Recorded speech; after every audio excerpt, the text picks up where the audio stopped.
There's nothing in this life worth missing that place we call heaven. There's nothing at all. And belief, it'll be something that's going to help us get there. We can't make it without belief.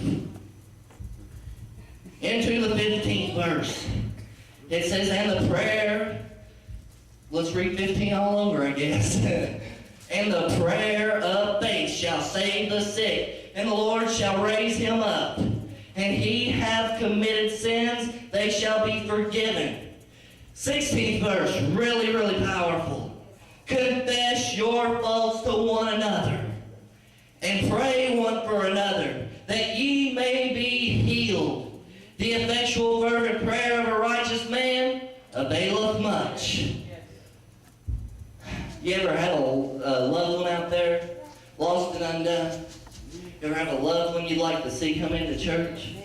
They deny God every single time that you ever speak of going to church. And then all at once one day they come in. They come with you to church. Have you ever seen that happen? You know how that worked? Because somebody prayed for them. Somebody called on God. And he convicted a heart. He convicted every single one of you that's sitting here tonight that's got Jesus in your life. He convicted you one night, and when you came down to that altar, you felt so sorry for the sins that you made. Satan was probably telling you, you can't get saved.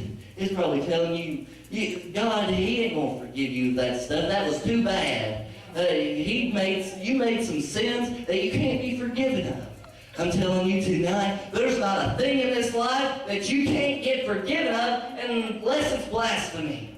Blasphemy is the only thing that can't be forgiven of. And I believe tonight you got to have the Holy Ghost to blaspheme against God. And if you're a sinner, I don't understand that sometimes. People come to church and they have no intentions of going to the altar. I don't understand that. They come because somebody asked them to, because it's going to make them happy.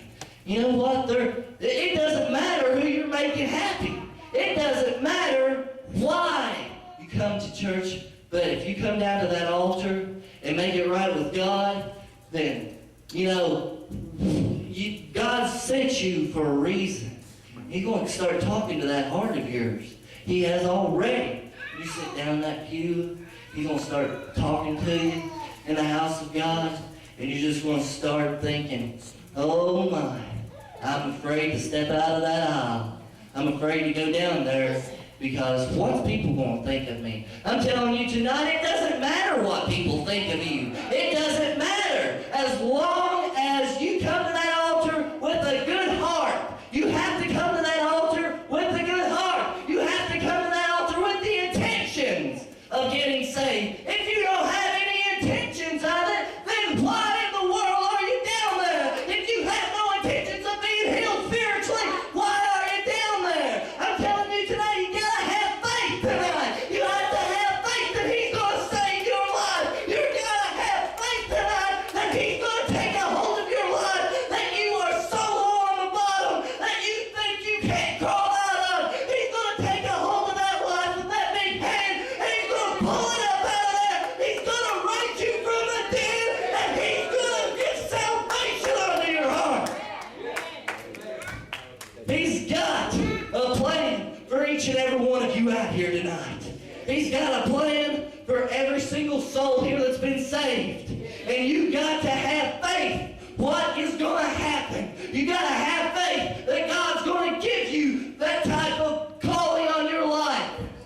No matter if it be singing every night, no matter if it be preaching, or no matter if it be coming up here and doing whatever he has you to call on. He has a calling on every single life here. It doesn't matter what you've been through. I'm here to tell you tonight that the devil's a liar. He's a stealer, and he's trying to steal your Holy Ghost. He's trying to steal the salvation you got in your life. And if you can't rebuke him in the name of Jesus, then you won't get anything done.